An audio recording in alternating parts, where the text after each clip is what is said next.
Bonjour. Aujourd'hui, on va parler d'un sujet relativement léger et très peu scientifique. Ce sont ce qu'on appelle en anglais « the rule of thumb » ou si vous aimez mieux en français, les règles du pouce. On va en regarder 4 méthodes. Avant de commencer, je vais vous dire, ce sont des façons grossières de faire un calcul rapide. Il ne faut pas les prendre au pied de la lettre. La première façon étant comment calculer la valeur de mon entreprise. Si je fais avant impôt cette année 100 000 $, on va multiplier ça par 5 et on va venir calculer la valeur de votre entreprise, donc environ, grosso modo, 500 000 $.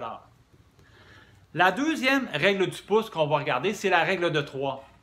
Donc, si je facture des services, le tiers de ce que je facture devrait être alloué à mes salaires.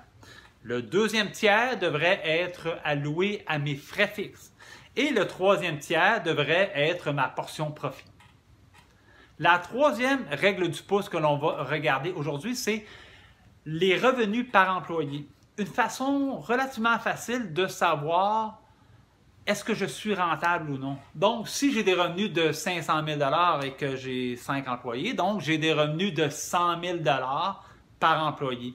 Je compare avec les salaires moyens que j'ai. Par exemple, si c'est à 60 000 $, je sais que je fais un profit.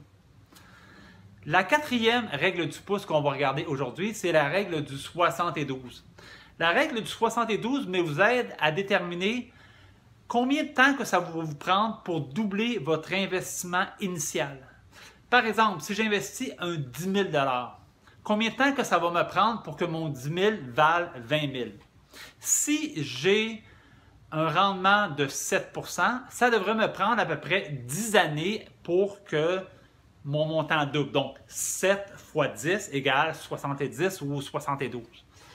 De la même façon, si par exemple j'ai un rendement de 10 %, ça devrait me prendre 7 années, donc 7,2 années.